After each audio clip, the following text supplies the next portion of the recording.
Star News-ն արդեն տեղեկացրել է, որ 3 հունվարի 17-ին կյանքից անժամանակ հեռացավ սիրված հաղորդավարուհի Զարա Արամյանը։ Վերջին տարիների ընթացքում Զարան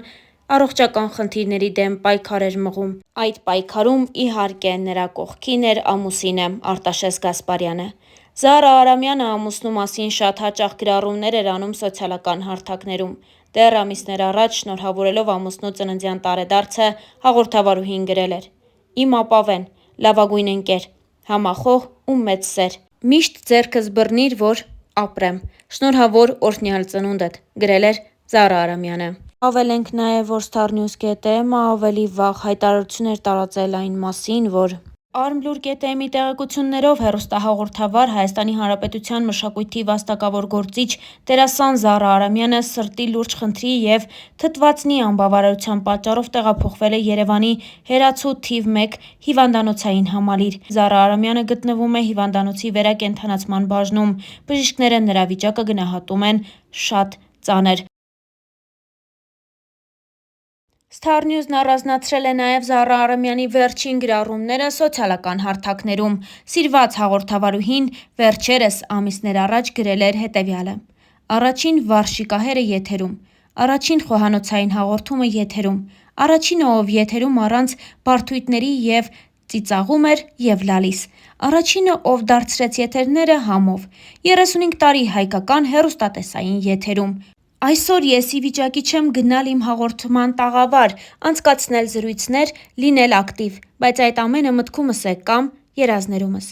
Այսօր սրտանց շնորհավորում եմ իմ բոլոր գոլեգաներին, տեխնիկական աշխատակազմին և առհասարակ բոլոր նրանց, ում համար տելևիզիոն շիկ բառը դա կենսակերպ է, երակներով հոսող արյուն և ավյուն», գրել էր Զարա Արամյանը։ Ավելի վաղ հաղորդավարուհին հետևյալն էր գրել. «Խնդրում եմ բոլորիդ ուշադրությունը։ Թողեք գործ-ա-բան-ը, հավաքվեք կողքս, կարևոր բան եմ ասում։ Նստեք կողքերս, շրջան կազմեք, խաղաղվեք ու լսեք։ Այսօր նշվում է Թենքսգիվինգը, բայց ոչ մեզ մոտ այդ, ըստ իս, լավագույն տոնը ավաղ մեր տոների ցանկում չկա։ Ուստի ես չեմ նշում տոնը, սակայն ուզում եմ իմ շնորհակալությունը հայտնել։ Առաջինը Աստծուն, ով չի հոգնում մեզ սիրել ու տեր կանգնել։ Մեր ծնողներին, մեր քույր-եղբայրներին, մեր ընտանիքների անդամներին, տատիկ-պապիկներին, երեխաներին, լավ հարևաններին ու ընկերներին, կոնկրետ ես ձեզ, իմ սիրելիներ, մեկս մյուսին։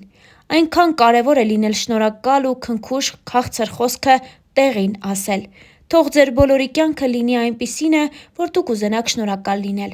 Ես ձեզ հատիկ առ հատիկ գրկում եմ ու ասում եմ. շնորհակալ եմ։ Ի վերջո, մեծ ու իրական երջանկությունը այն է, որ Աստծուն դիմում ես ոչ թե ինչ-որ մի բան խնդրես, այլ որ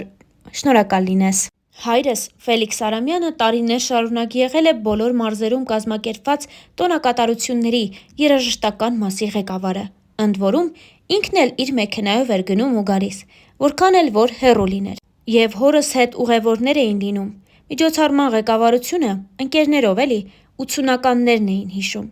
Այդպիսի մի միջոցառումը ավարտվելուց հետո ուշ երեկոյան Երևան հետ գալուց հայրս ավտոյի լույսերի տակ նկատում է մի մեծ, խոշոր ոզնու ու հենց ճանապարհի մեջտեղում։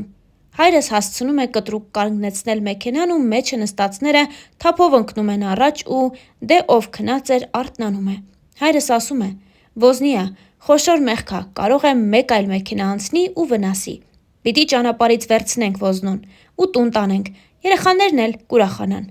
Ուղղակի քանի որ մենք տանը շուն ունեինք, ոզնուն կարող է վնասել։ Ավելի լավ է վերցնի ավտոյի մեջի ընկերներից մեկը։ Մյուս ընկերն ասում է, որ իրենք էլ տանը կատու ունեն, որն էլի լավ չի ոզնու համար։ Եվ երկուսով լուռ պահանջող հայացքով նայում են երրորդ ընկերոջը, որ տանը ոչ շուն ունի, ոչ էլ կատու։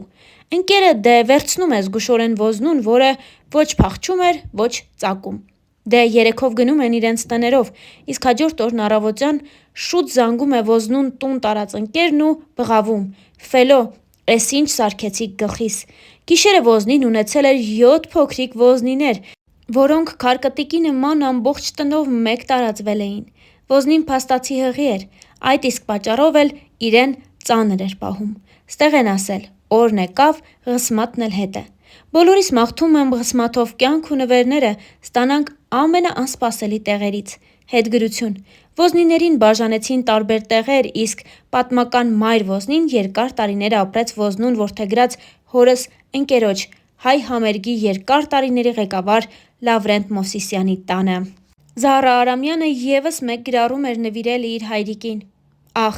ինչքան եմ քեզ հետ խոսում, կարծես լսում եմ բավ ձայնդ, թաքուն ժպտացող աչքերդ, ու ինչքան եմ հետդ կռիվ անում, որ ինչու ինձ տվեցիր սրտիդ հիվանդությունը, դու պինդ էիր, պայքարում էիր, ես այդքան պինդ չեմ, երբեմն շատ եմ թուլանում, չեմ դիմանում։ Միևնույն է իմ հայրն ես,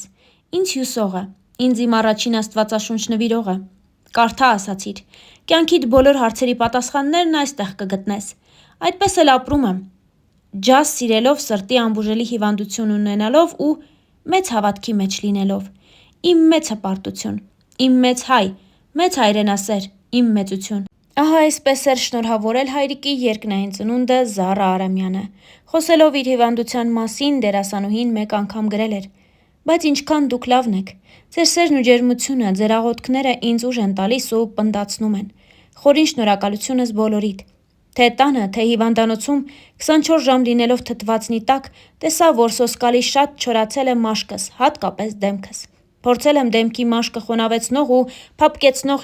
իմացած տարբեր ֆիրմաների, երկրների, գների ու տեսակների բոլոր քսուկները։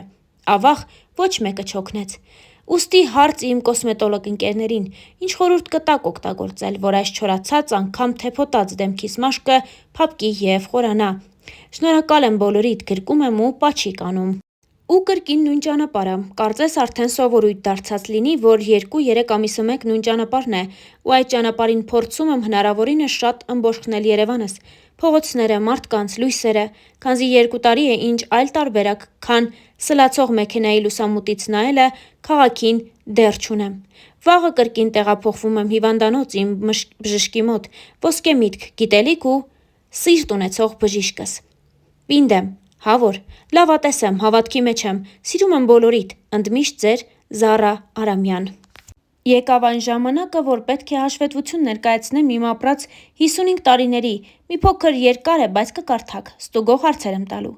Ծնվել եմ այնպիսի ընտանիքում, որ հետո ամբողջ կյանքումս հպարտությամբ եմ պատմելու ծնողներիս, տատիկ-պապիկներիս մասին։ 3 տարեկանում խաղացել եմ դրամատիկական թատրոնում ու ստացել 30 ռուբլի աշխատավարձ։ Մանկապարտեզ, դպրոց, ռուսական։ Այդ տարիներին դա էր հարգի, դա էր ինտելիգենտ ընտանիքի ցուցանիշ։ Առաջին դասարանում ազգությամբ ռուս դասընկերուհուս ճանապարհում է իրենց տուն, այն ժամանակ Ամիրյան կոչվող փողոցում ու անհոգ բարձր բլբլացնում ռուսերենով։ Ու այդ պահին ինձ մոտեցավ մի տարեց մարդ, ճերմակած մազերով ու շատ խրոխտ ձայնով ասաց. «Դու ինչ ա ռուսիչ ուտես, որ ռուսերեն ես խոսում» ու ուժեղ ապտակեց դեմքիս։ Ես ամբողջ փողոցով լաց էի լինում ու զարմանում էի, ինչու կանգառի ոչ մի մարդ չպաշտպանեց ինձ։ Մեկ էլ մի կին պատկառանքով նայելով այդ մարդու հետևից կամաց մոտեցավ ինձ ու ասաց. «Մի լացիր, աղջիկ ջան, ու հիշիր ամբողջ կյանքումդ քեզ ապտակեց Շիրազը»։ Star News-ն առանձնացրել էր Զահրա Արամյանի գրառումները ֆեյսբուքյան հարթակում։